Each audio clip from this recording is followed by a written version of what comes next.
we are still working on these birds. And I've already started one, and I'm going to finish it up, and then we're going to get back to making some more birds.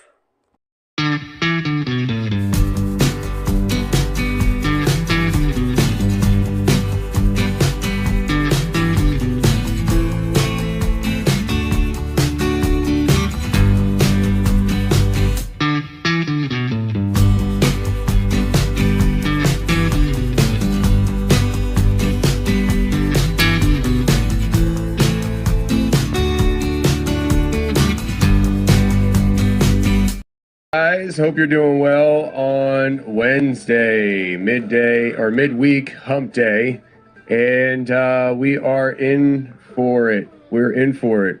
I am having a hard time with my voice today. It is not waking up here, so I apologize if my voice crackles and pops and sounds like a teenager boy. I can't help it. It is not waking up today. I got fine sleep last night. I don't know what the issue is here. My son is on fall break, so I don't have to get up early to take him to school. But my voice is acting like I was up till 5 a.m. And in reality, I was up at 6 a.m. Or no, I mean, I got up at 6 a.m. I wasn't up till 6 a.m. My goodness. Anyways, welcome to Weird Wednesday, guys. I was told last week that I seemed off. And I was off a little bit last week, you know. I appreciate everybody who was concerned about me and stuff like that. I didn't bring the lacquerty. These topics are kind of hard to bring that kind of energy, you know. When you're talking about the devastation that we're talking about with Helene, or Helene. Anyways, it's very hard to understand how to even go about such topics.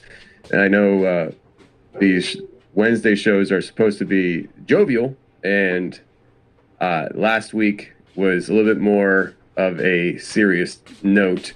And I think today we are going to be kind of rolling off like last week as well, and we're going to be serious about it. I'm going to try to bring more of the energy for you, though, so that it doesn't sound so ominous. But last week, first of all, we are live right now on Facebook, YouTube, X, Instagram. Oh, are we live on Instagram? Let me check real quick. I didn't hit that. Let me go live on Instagram. Oh, no, we are.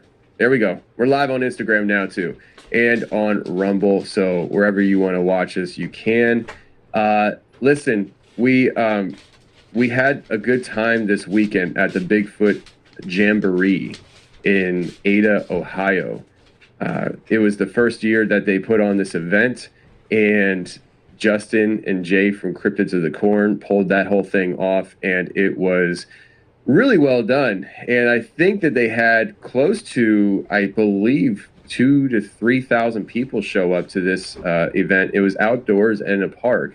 It was like a festival, and it went really well. I thought it went really well. A lot of people came out, and got to introduce myself to new people, because a lot of the people that were there knew Justin and Jay, and they didn't know me so much, which is fine with me. I got to smile and talk with people and introduce myself. It was a good time, and I had some visitors with me. I had little mini me, and my daughter and my wife was with me. So it was a family event.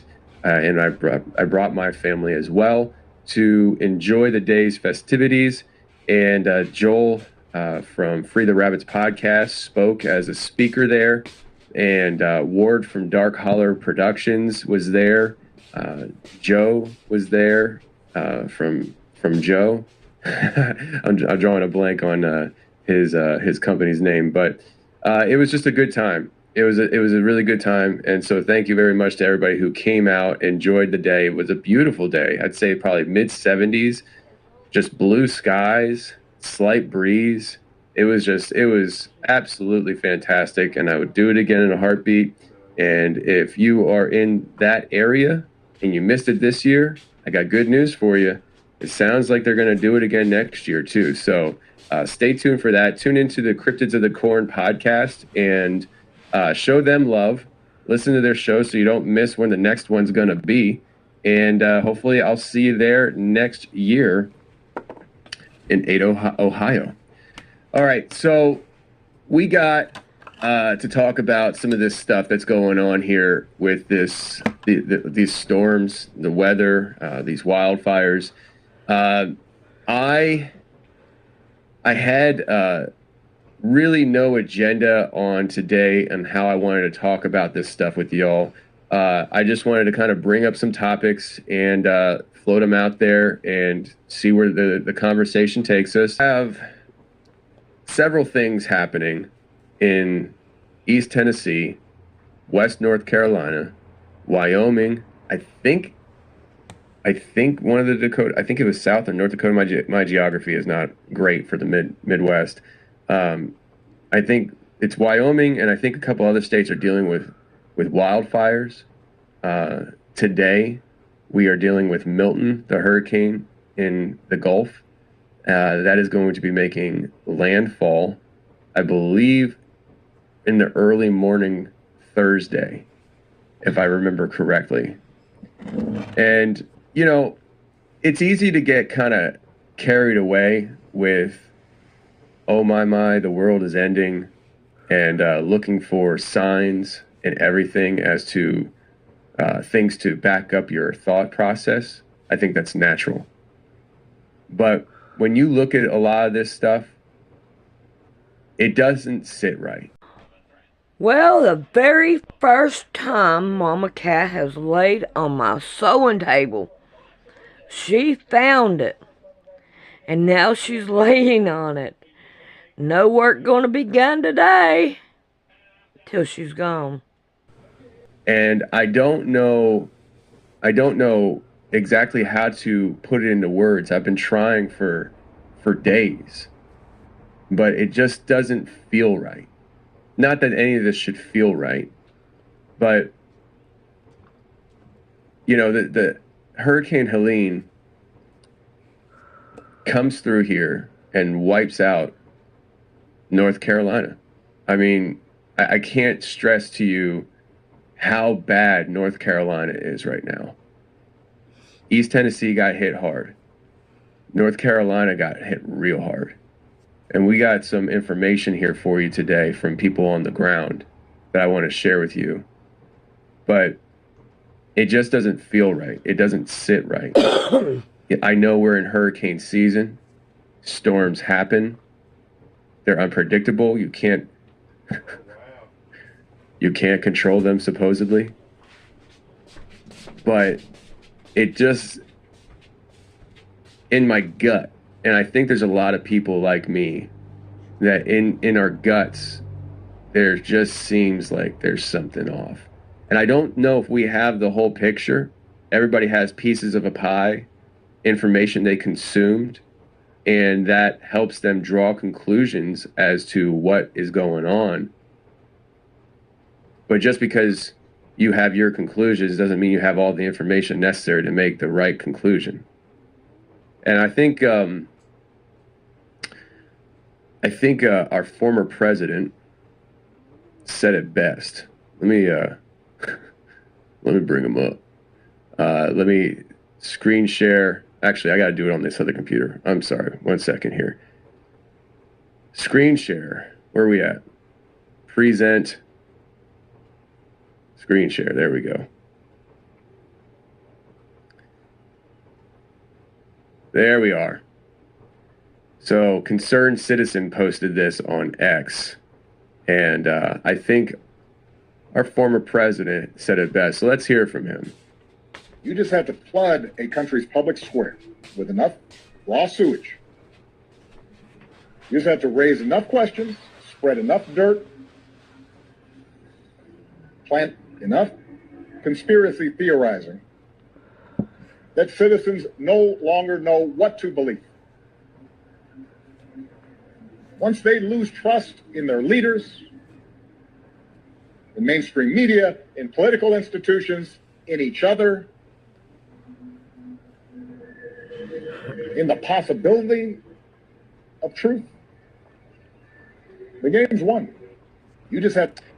So I don't know the context of that speech, and I want to get that out right away because, I know the natural inclination would be to say that, he was talking about this and,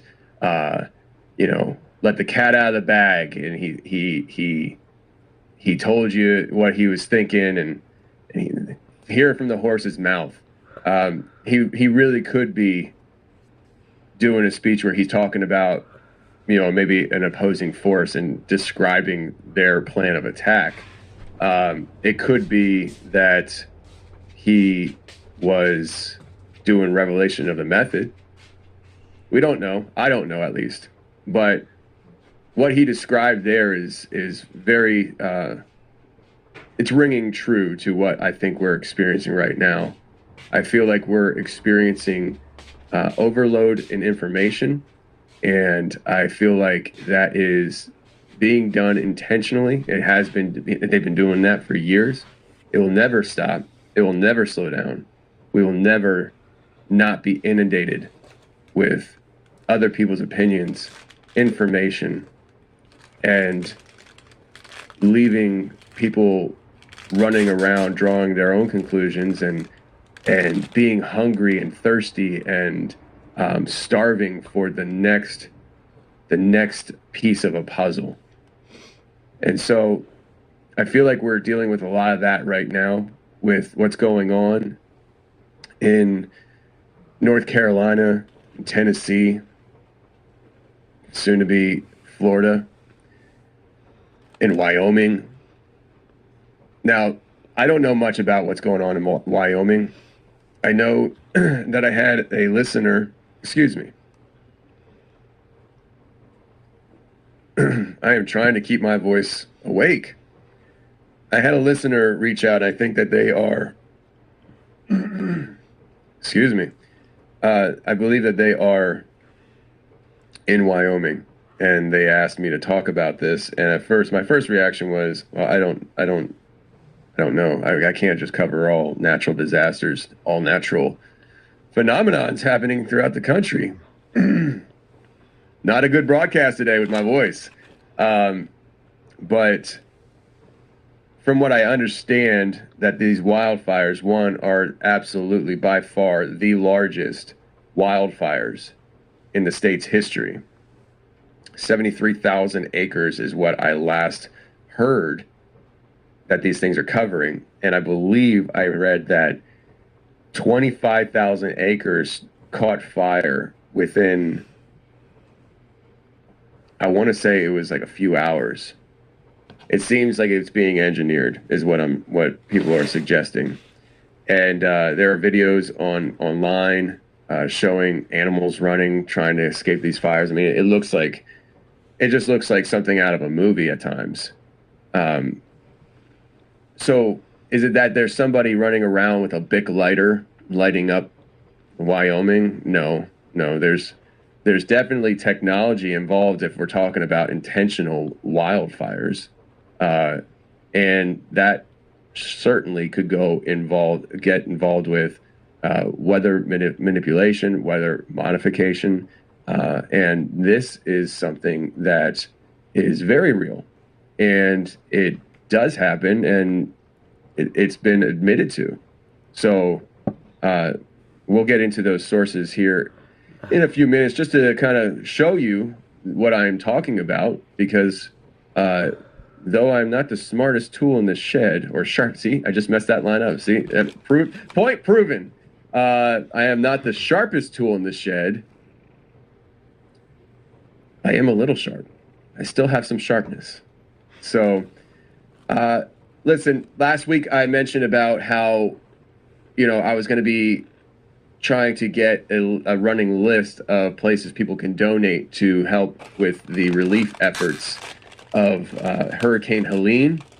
We might, I'm not saying we are, but we might add Hurricane Milton to this page. More than likely, probably will.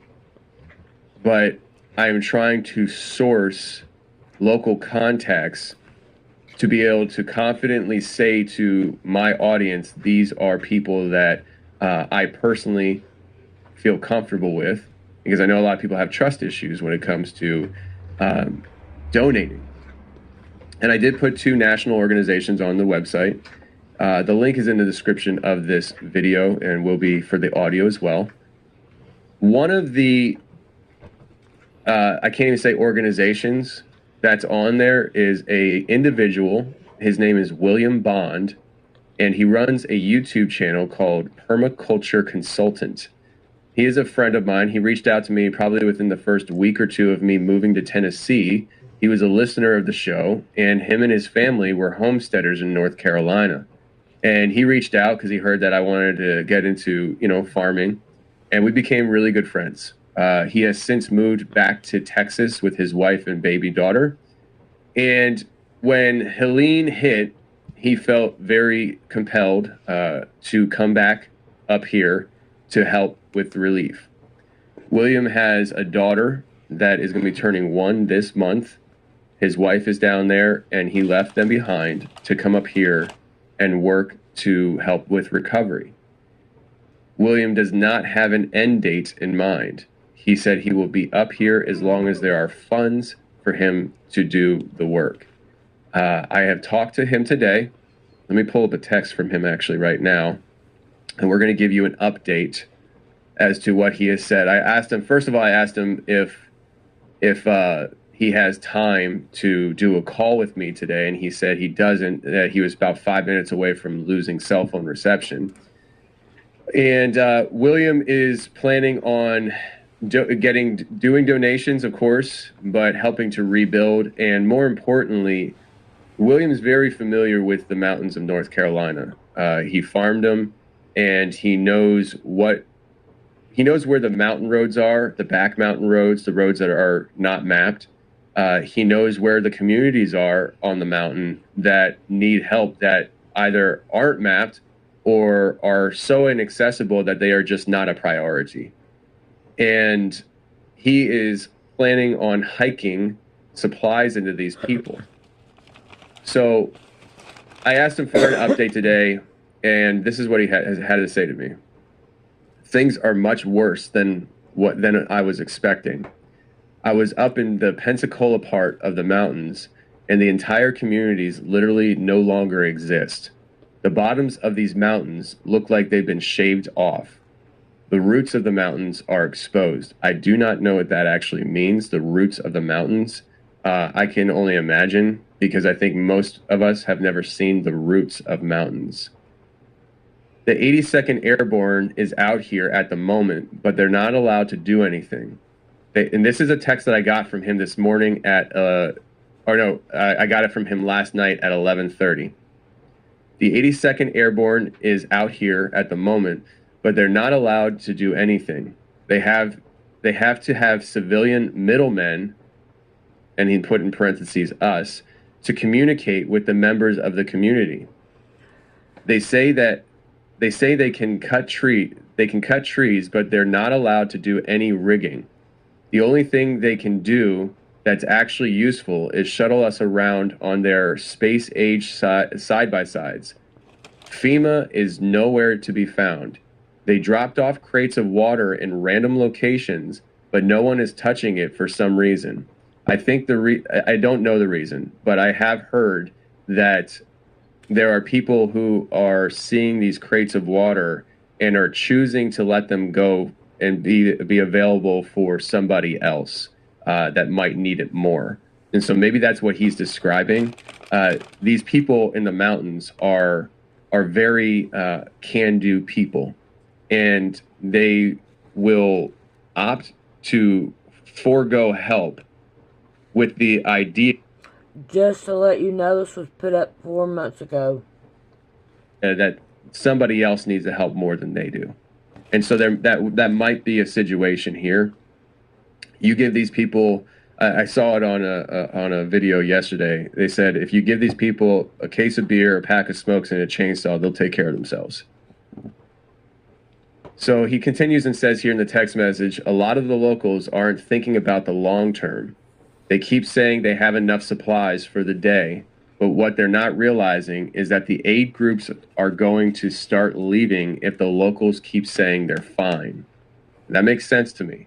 If locals keep saying they're fine, the people who are coming and bringing aid may stop coming because everything's fine. William also says 4 to 6 month projection on the power being turned back on. So these people are about to head into wintertime in the mountains. These mountains do get snow. It's south, but yes, the mountains get snow. And I can tell you, as somebody who lives in East Tennessee in the foothills and the mountains, I don't live up on the mountains. But when I'm driving, I can see the snow top on the mountains when I have no snow down where I'm at. So these mountaintops do get snow, and we're heading into the colder months. Last night, I think it was in the 40s here. I had to move some of my baby chickens into a chicken coop with the big chickens a little early because I just wanted them to stay safe and warm.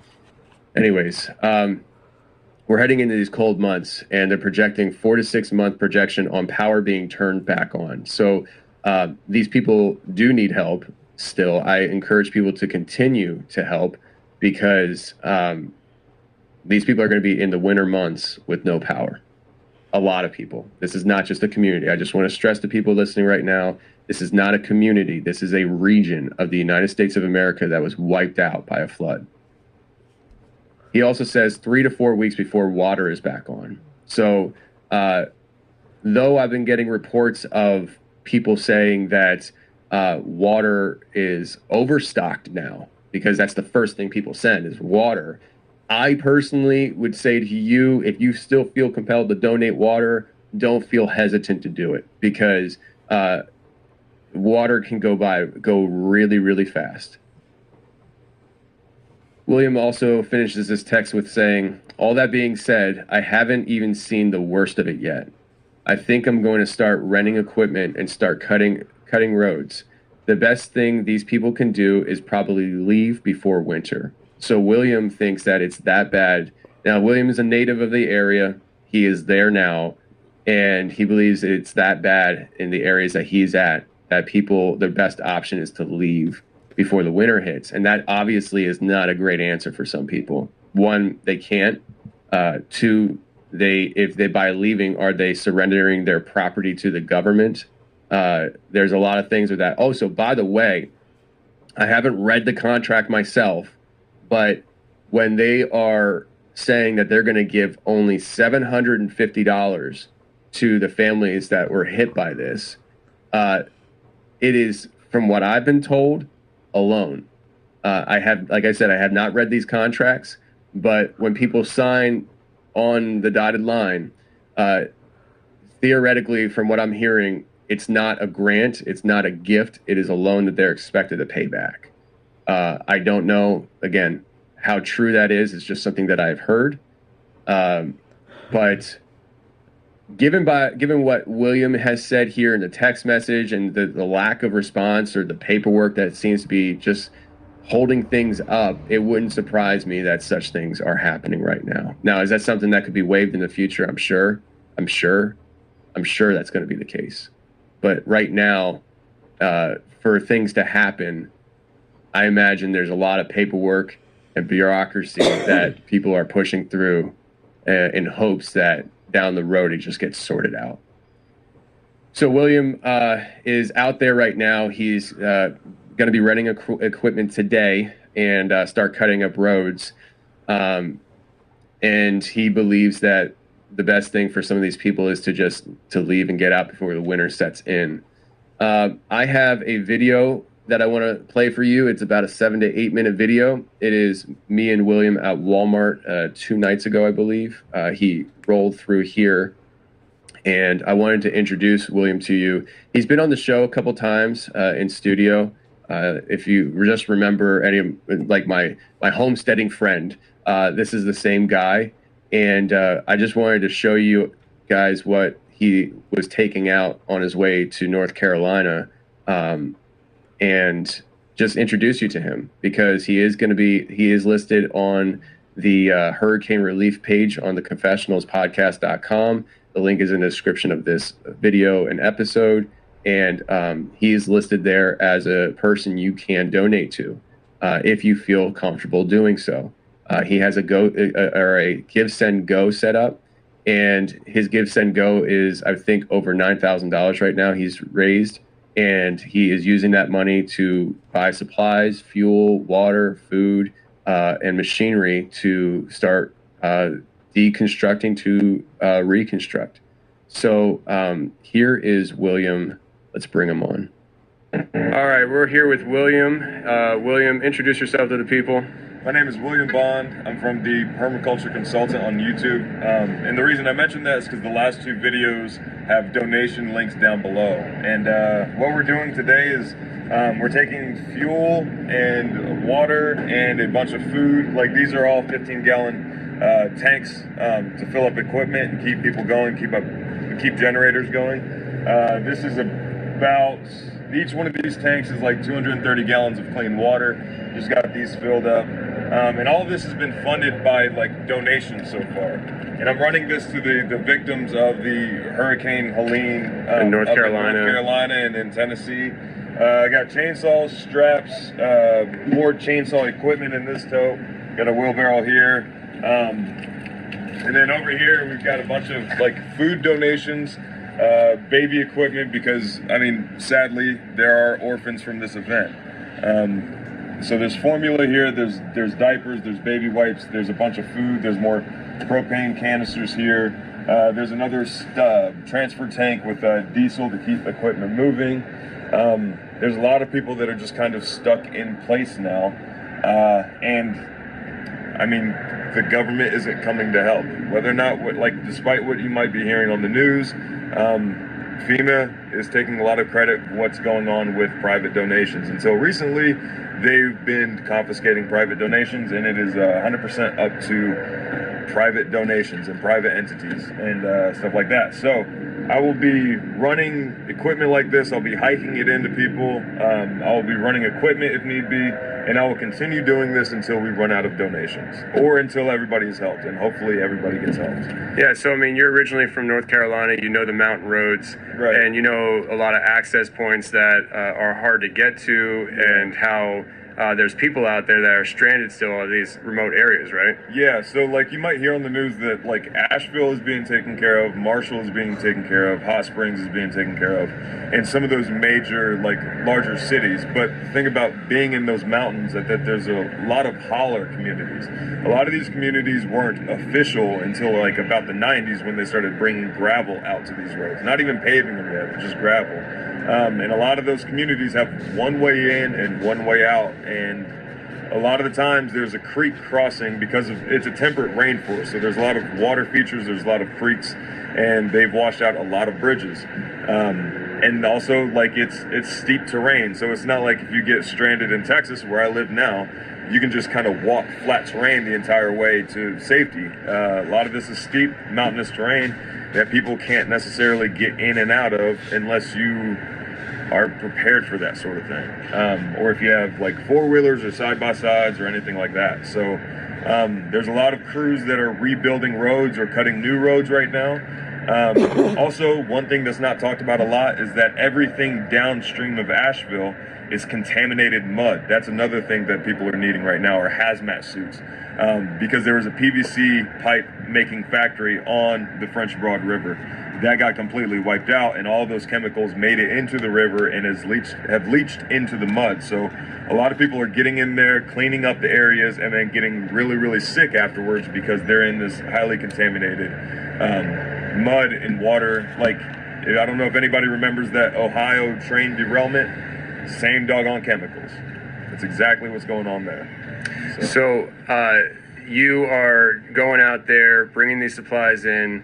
You live in Texas now. You moved down there last year, originally from North Carolina, and you have talked it over with your wife, and you are not going back home till you run out of funds. When I run out of funds, yes. And even like my daughter, she's our first child. Her 1-year birthday is at the end of this month. I haven't even thought about it till now, but there's a chance that I might not be there for her first birthday, or my wife and baby might. I don't know. I haven't figured that out yet. But Yeah. yeah. Well, I mean, I think looking back, she'll be very proud of her dad for what he did, and she's not going to remember her first birthday anyways. That's your memory, and you're choosing not to take it.